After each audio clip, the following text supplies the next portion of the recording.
Welcome to the Great Detectives of Old Time Radio. From Boise, Idaho, this is your host, Adam Graham. If you have a comment, email it to me, box13 at greatdetectives.net. Follow us on Twitter at Radio Detectives and become one of our friends on Facebook, facebook.com/Radio Detectives.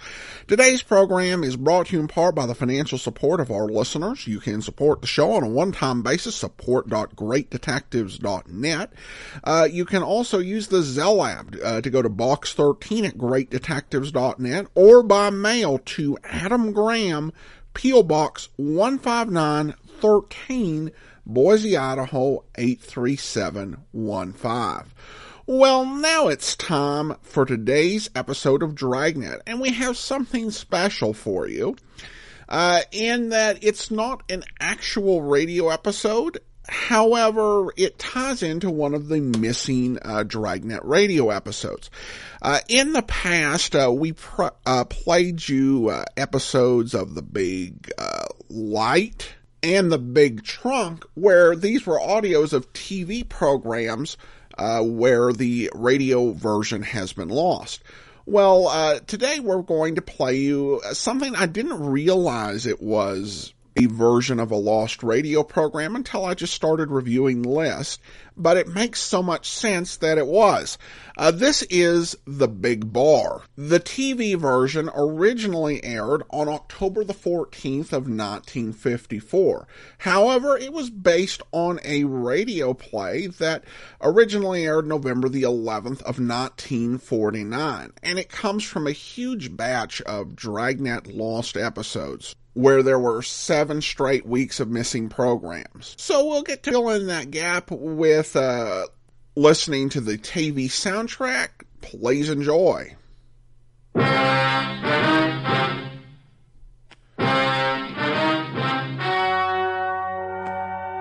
story you are about to hear is true. Only the names have been changed to protect the innocent. Dragnet.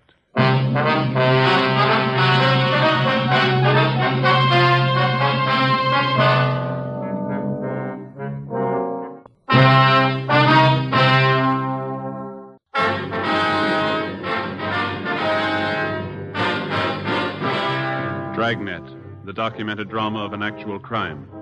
For the next 30 minutes, in cooperation with the Los Angeles Police Department, you will travel step by step on the side of the law through an actual case from official police files.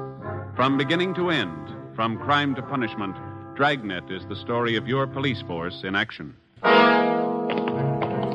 was Tuesday, February 3rd. It was cold in Los Angeles. We were working the night watch out of homicide detail. My partner's Frank Smith. The boss is Captain Lorman.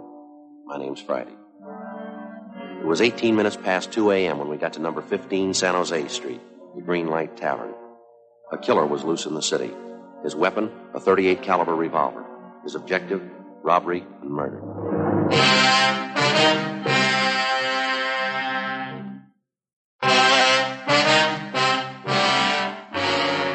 Ambulance on the way, George? Can't use it. They're both dead, wife and husband. You call the crime lab? They're on the way. Okay, we better take a look at that back room. Right.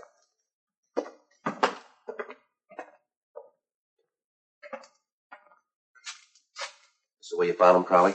Nothing's been touched. Safe was open when we got here, cleaned out. Shot twice through the back, both of them. They both dead when you got here? The old man was. She wasn't. She say anything? She said the holdup guy wanted all the money in the safe. The old man gave it to him, pleaded with him not to shoot. Yeah. While I was handing over the money, the old man dropped a $10 bill. He said he was sorry, stooped to pick it up. Guy shot him through the back. Mm-hmm. The woman said she turned to grab her husband. Guy shot her through the back. Did you get a description? She didn't last that long. Tough luck. What were their names? Mr. and Mrs. Enrique Cotero. They ran the place. Good people. They always are.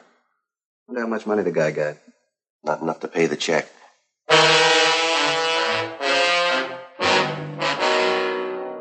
Sergeant Allen and the crew from the crime lab arrived and went to work. They dusted for fingerprints, took pictures of the back room, the safe, the victims. Every object that could have any possible tie-in with the crime was photographed. Captain Lorman was with them. Looks like that job over on the east side last month, Skipper. Same M.O. Kid with Ramsey. He the witness? Yeah, he worked for the Coteras, didn't he? Yeah, bar boy. Handyman, you know.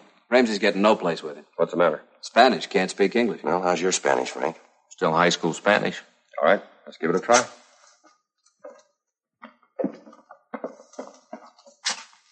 Was he the only one here? When we got here, yeah. Trabaja aquí como barboy, ¿verdad? Sí, señor. 3 months.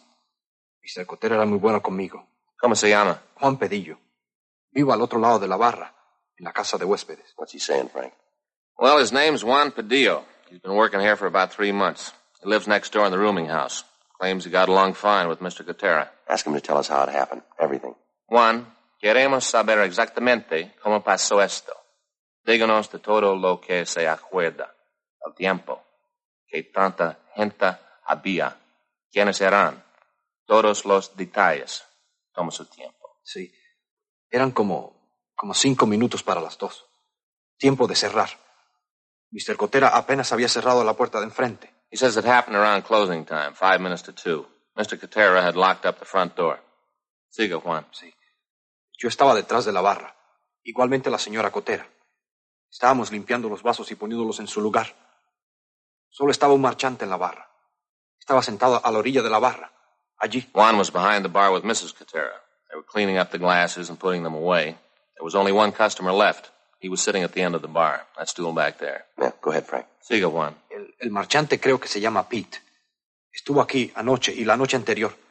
Siempre se quedaba hasta que cerrábamos. He says the customer's name was Pete. Was in last night and the night before. Always stayed until closing time. Bueno, Juan, siga. La señora Cotera recogió el dinero del registro y se fue al cuarto de atrás. La oficina está allí. El señor Cotera se sentó con el marchante y bebió con él. Este hombre, Pete. Un minuto.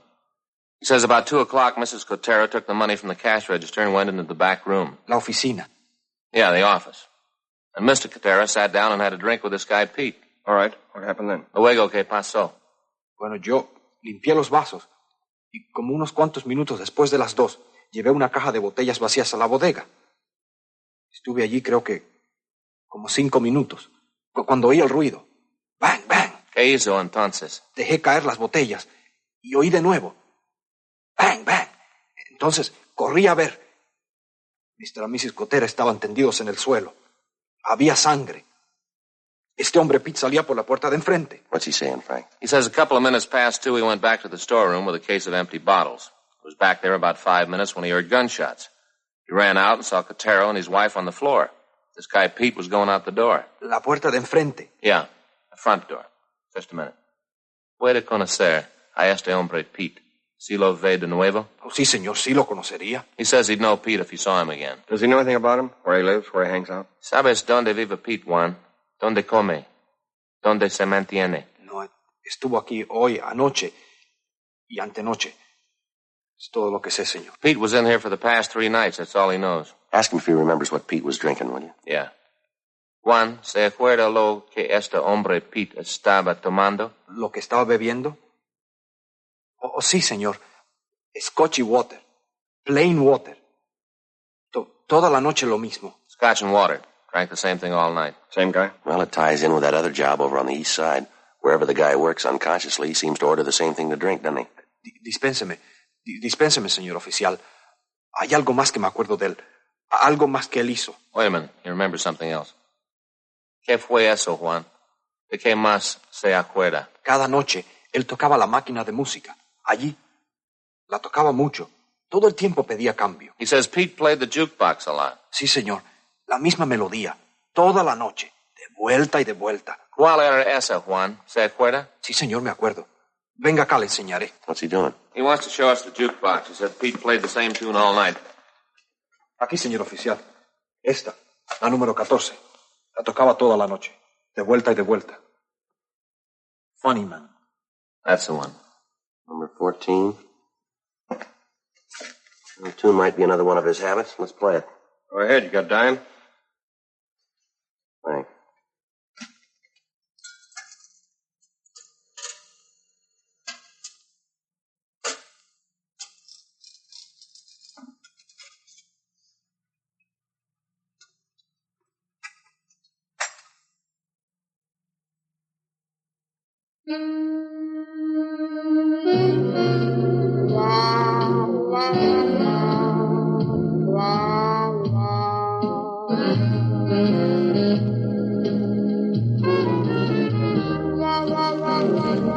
Sí, esa es.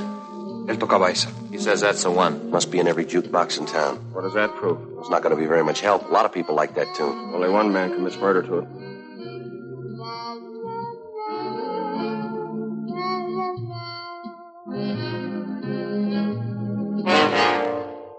Ten minutes past 3 a.m., Tuesday, February 3rd. Captain Lorman, Frank, and I left the Green Light Tavern, and we took Juan Padillo, the young bartender, back to the office with us. With the help of an interpreter, a police stenographer took down his statement, and then we showed him 3 volumes of coming-out mugshots. Padillo and Frank started looking through them. Captain Lorman and I went across the street to the old city jail building, the crime lab, to see Russ Camp in ballistics. How's it going, Russ? I'm still working on it. It's pretty tough. Why, what's the matter? Right here. This is the bullet that killed that East Side bar owner last month. Yeah. It's from a .38 Colt Special. We know that. It's a metal-piercing bullet. Mm-hmm. Well, the slug's in good shape. We weren't that lucky tonight. How do you mean, Russ? Well, here's the 4 bullets they fired in the back room of the Green Light Tavern tonight. What happened to them? Must have had a heavy load. They penetrated the bodies and buried themselves in the wall and floor. Badly deformed. Yeah. It's going to take some work. Can't tell you much right now. What can you tell us, Russ? Well, I checked the bullets, examined the lands, markings. They got a left-hand twist. And they came from a Colt. Yeah, .38 Colt Special. Same type gun killed that man last month. It's not enough to go to court with, is it? It's enough for us right now. Well, we should get a make on one of these 4 bullets. It'll take a little time. Yeah. Now, you see these 2 slugs? Yeah. Lands, grooves, striations. They're pretty badly mutilated. Mm-hmm. There's no chance for any fancy work there, but we still have a good bit left down here at the base of the bullet. With any kind of a break, you can match him. Oh, I hope so. Grab it, will you, Joe? Yeah, I got it. Crime Lab, Friday. Yeah, Frank. Yeah. Right away. Smith? Yeah. Juan Padillo just identified the killer. There's his picture.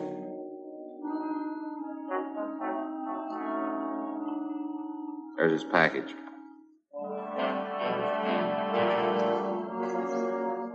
Is Juan sure that's the right man? Dispénseme, señor oficial. ¿Qué dijo usted? Él dijo, ¿está usted segura que este es el hombre? Oh, sí, señor. Es él, estoy seguro. He's sure. Well, according to his R card, Albert J. Stacy, white male American, 5 foot 11, 170 pounds, brown hair, blue eyes. Here's a red flag on his index card, violation of parole. Got out of San Quentin 18 months ago. Burglary, auto theft, armed robbery. He's used a gun before. That makes him number 1.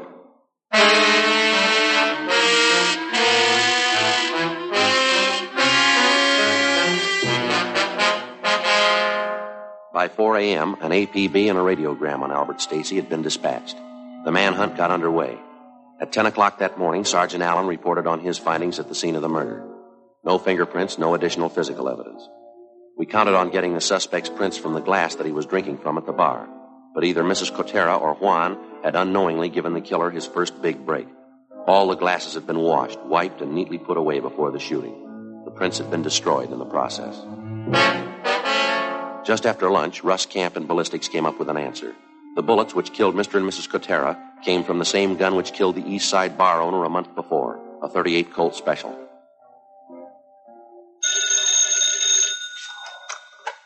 Homicide, Lorman. Yes, Crowley. Where? Good, thanks. I just picked up Stacy. They're bringing him in. 6 p.m., Tuesday, February 3rd. Albert Stacy was booked at the main jail on suspicion of 187 PC, murder. On his person was found a .38 Colt Special. The gun was immediately taken to the crime lab for examination. Stacy was brought to the interrogation room. Frank and I questioned him for 4 hours. He denied any connection with the 2 robberies and the murders. At 10 o'clock that night, we set out for coffee and sandwiches. Stacy ate heartily. He was worried, but he didn't have the attitude of a trapped murderer. The questioning went on. Midnight came. Stacy hung on to his story. He refused to say where he was at the time of the killings. He had nothing to do with the robberies, nothing to do with the murders. At 4 a.m., Frank and I took time out for a smoke. He's bound to break. He's got to. Well, either he's a great actor or I'm tired. He doesn't strike me as a guilty man. Well, I'm with you, but what about his record and the mugshot the kid picked out? Seaman. Yeah. How's it going? Nothing. Russ Camp just called about Stacy's gun. Yeah. Maybe we found the right man, but we got the wrong gun.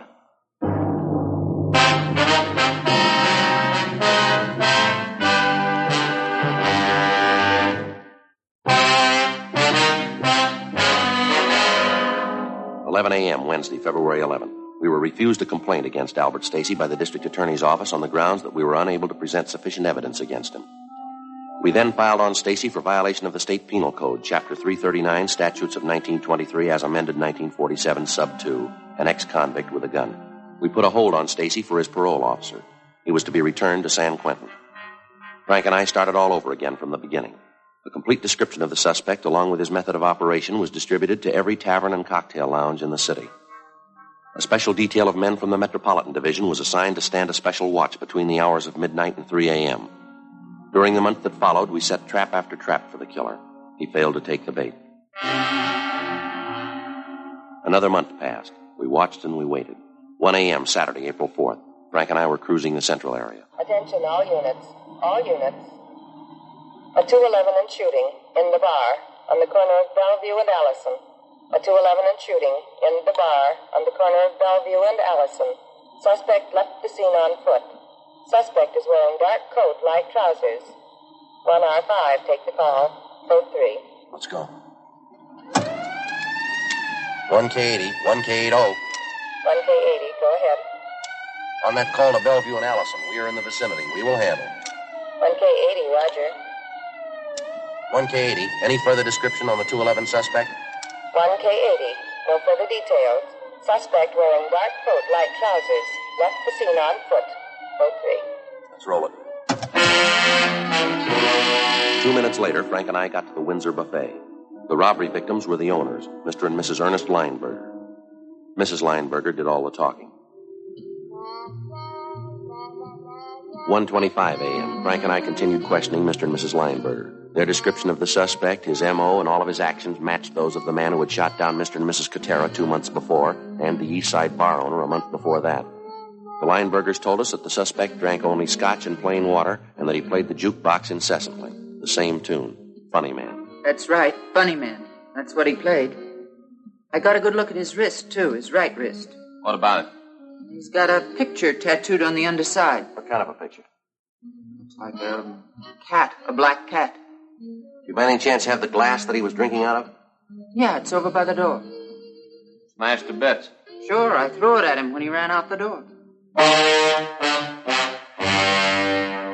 2:12 a.m. Frank and I drove Mr. and Mrs. Lineberger to the office where we took their statements and filled out a crime report. After that, we went down the hall to R&I and had one of the officers on duty check through the oddity file for us. That's it, Joe. Only guy in the file with a tattoo of a cat on his wrist. Yeah. He's got a different tattoo on his left wrist. He's only got one name. Wesley R. Guttridge. We pulled his mugshot. It was almost a dead ringer for Stacy. We compared descriptions. They matched almost perfectly. A radiogram was sent out on him, and communications broadcast a warrant for murder. Captain Lorman, Frank, and I checked our informants and all our available sources of information for the whereabouts of Wesley Guttridge. There was no trace of him. 2 days passed. We continued cruising the Central and Hollenbeck Park area. Unit 1A5, out for 7, KMA 367. Correction, 7R6. That's 2421 Beverly Boulevard. A prowler now. KMA 367. Attention, all units. Attention, all units. At 5th and Winston, the bar. A 211 and shooting. Code 3. Suspect left the scene on foot. Suspect was headed west on 5th Street. Attention, all units. All units. At 5th and Winston.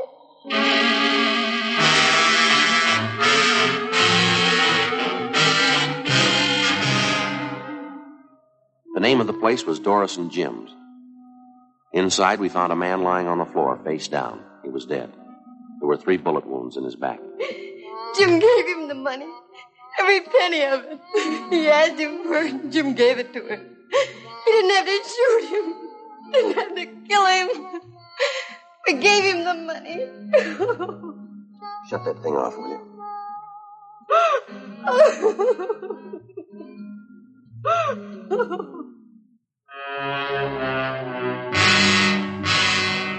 5 a.m., Tuesday, April 7th. Frank and I sat in on a meeting with Captain Lorman. Plans for a citywide Dragnet operation to apprehend the killer were discussed and formulated. By 7 a.m., an overall plan was set in motion. Every available man was ordered up for special duty in the central area, the Newton Street Division, the University Division, and the Hollenbeck and Highland Park areas. Additional men from the Metropolitan Division, plus an extra complement of 45 radio and detective cars were assigned to the manhunt. The search for Guttridge went on all that day, all that night into the following morning. No sign of him. Friday, Saturday, Sunday, Monday. Still no sign of him. The 24-hour watch continued. 5 days, 10 days, 2 weeks. Tuesday, April 28th. It was the end of the third week. Our relief showed up a few minutes before midnight. Before we went home, Frank and I stopped by the office to check with Captain Lorman. They told us in homicide that he was down the hall in communications. All units. All units. What's doing, Skipper? Just a minute. All units. 211 and a shooting. In the bar at 1231 North Fremont. 1231 North Fremont. 1K61, handle call, code 3. 1K61, Roger. 1K61, that's Ramsey and Crowley, isn't it? All units, 211 suspect has been identified by victim as Wesley Guttridge, murder suspect. The 1200 block of North Fremont's in the stakeout area, isn't it? Right on the edge of it, I think. Yeah, here it is, right here.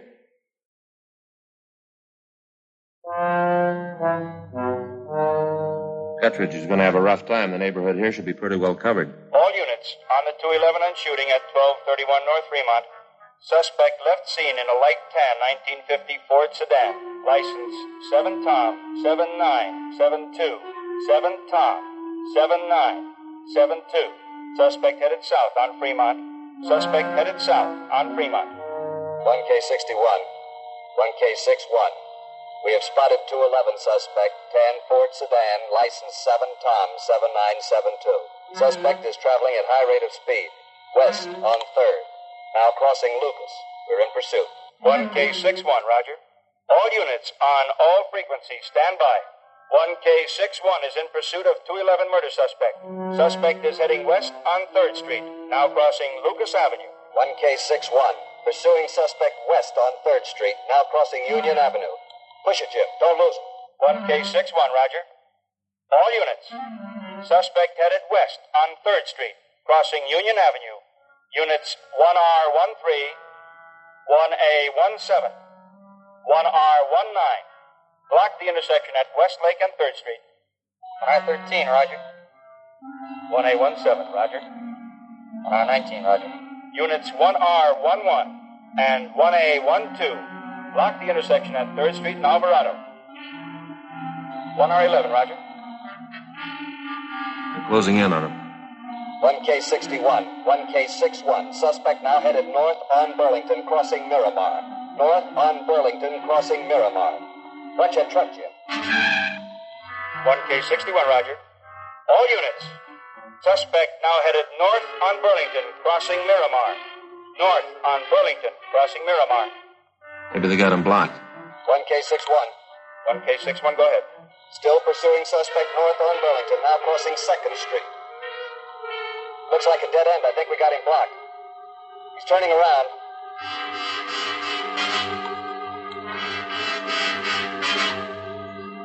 Watch it, Jim. Here he comes. Look out. There goes our windshield. See all right, Jim? 1K61, 1K61. Maybe you heard it. He got by us. Suspect now headed east on Beverly Boulevard, crossing Belmont. Are you receiving us? 1K61, we are receiving you. All units. Suspect now headed east on Beverly Boulevard, now crossing Belmont. 1K61 is in pursuit. 1K61. Suspect just turned off Beverly onto Figueroa, heading north on Figueroa, crossing Temple. Just a minute, hold it. Just turned on Alpine. Hold it. Turned again. Suspect now headed north on Alameda, headed for the Southern Pacific train yards. Now crossing North Broadway, going into the yards. Don't lose him, Jim. All units. All units. Converge on Southern Pacific train yards. All units. Converge on Southern Pacific train yards. From North Main to the river. From Alhambra Avenue to Macy Street. Suspect is in the yards. Suspect is in the yards. Not making it easy. He's got nothing to lose. 1K61. 1K61. 1K61, come in.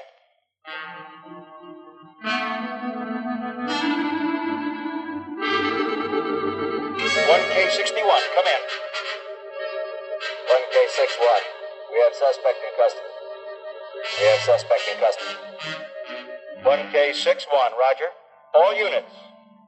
1K61 has suspect in custody. Return to your districts. Return to your districts. All frequencies clear. Well, I guess that does it. Yeah, it sounds like nobody was hurt. They didn't ask for an ambulance. Big night. Lucky one. Well, I'm going home. See you fellas in the morning. Good night, Skipper. Good night. Good night. Good night.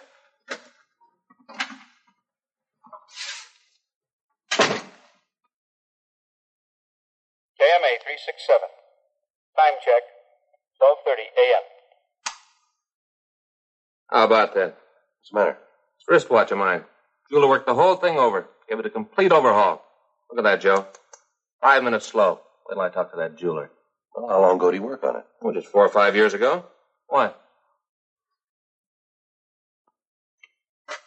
Good night, Frank. Yeah.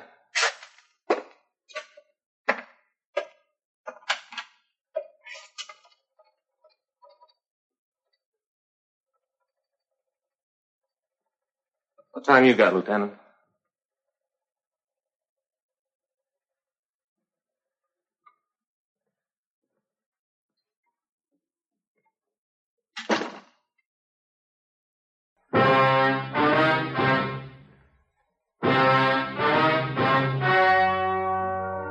The story you have just heard was true. Only the names were changed to protect the innocent. On August 28th, trial was held in Department 82, Superior Court of the State of California, in and for the County of Los Angeles. In a moment, the results of that trial.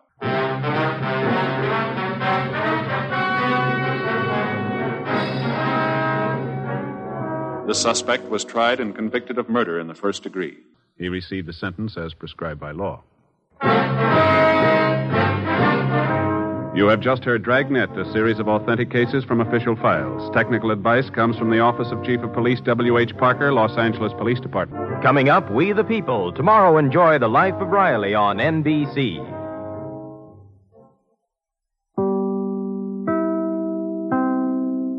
Welcome back. I should explain at the end the bit of silence towards the end after Frank asked that question was him standing around waiting for the lieutenant to provide his insight about the time and the lieutenant not answering.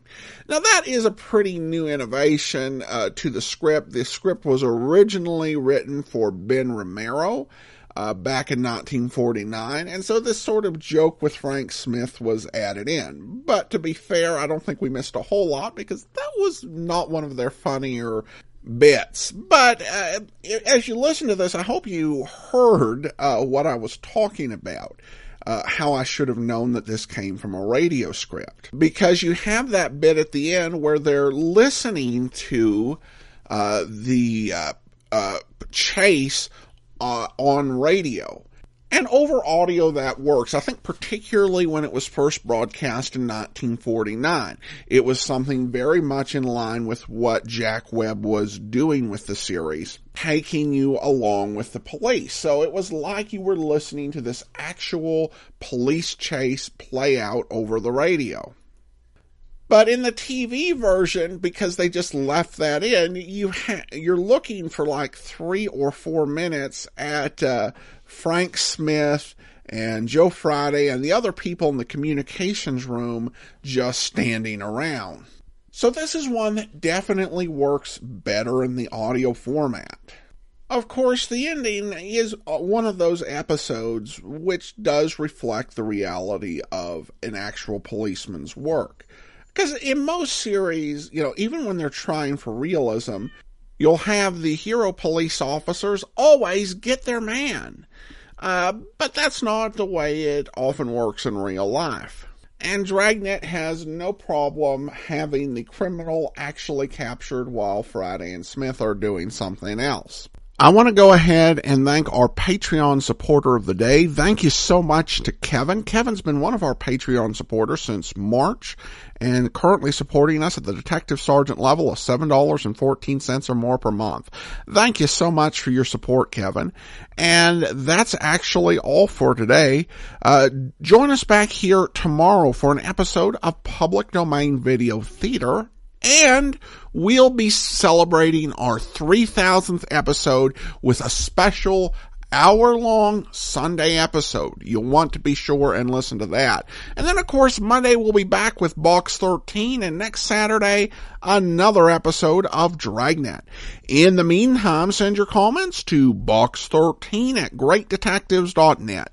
Follow us on Twitter at Radio Detectives and become one of our friends on Facebook, facebook.com/Radio Detectives. From Boise, Idaho, this is your host, Adam Graham, signing off.